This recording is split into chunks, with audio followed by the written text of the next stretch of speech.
علاء عيسى، وهدف في الدقيقة 48 من الشوط الثاني.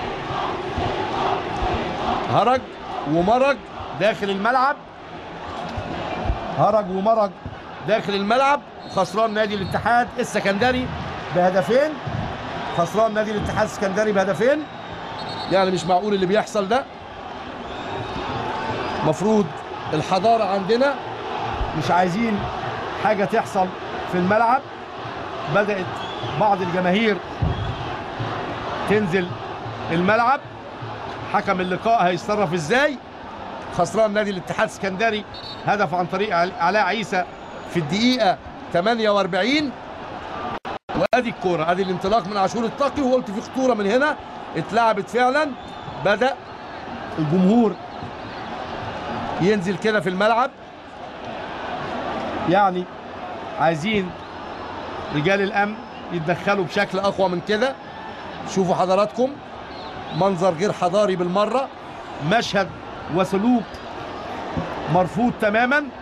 جمهور نادي الاتحاد السكندري حزين زعلان لما يحدث لفريقه. وادي القلق في ملعب استاد اسكندريه.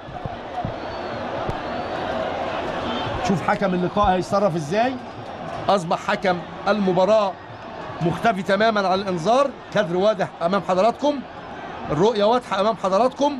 هرج ومرج في ملعب استاد اسكندريه بعد تسجيل علاء عيسى للهدف الثاني في وادي دجله في مرمى نادي الاتحاد، وتحقيق فوز حتى الان في فريق وادي دجله. بدأ الجمهور يقابل لعيبه نادي الاتحاد في الملعب.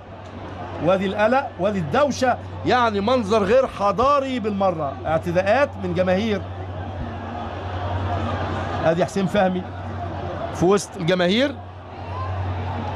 رجال الشرطه لابد تدخلهم يكون اقوى من كده وهنلاقي الموقف بشكل افضل. يعني مش عارف اقول لحضراتكم ايه. اعتقد مش هيكتمل هذا اللقاء. حكم اللقاء النمساوي برنارد بروجر ومساعديه رولاند برنارد وكلاوس، الثلاثه ما بقوش موجودين في الملعب. ده ابراهيم الشايب حضراتكم. حزين طبعا جمهور نادي الاتحاد السكندري. موقف صعب جدا اللي هم بيمروا بيه، موقف صعب جدا اللي هم وصلوا اليه. يعني اتمنى كده ما يحدث اي شيء، ما يحصلش اي حاجه، ما يحصلش اي اعتداءات.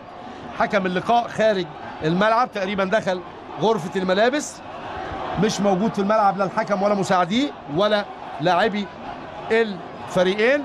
فريق وادي دجله على طول دخل على غرفه خلع الملابس، لعيبه نادي الاتحاد ايضا، واصبحت مشكله قائمه. ومع حضراتكم لحين التوصل لشيء، انما اعتقد كده الشكل العام بيقول مش هيبقى فيه اي حاجه ومش هيكتمل اللقاء. شايفين حضراتكم المشهد في استاد اسكندريه، سلوك غير حضاري بالمره. واعتقد انتهى اللقاء على كده. اعزائي مشاهدي نايل سبورت، بشكر حضراتكم شكرا جزيلا على حسن المتابعه. والنتيجه 2 لوادي دجله بهدف في الدقيقه 44 من الشوط الاول عن طريق مصطفى طلعت، وهدف في الدقيقه 48 من الشوط الثاني عن طريق علاء عيسى.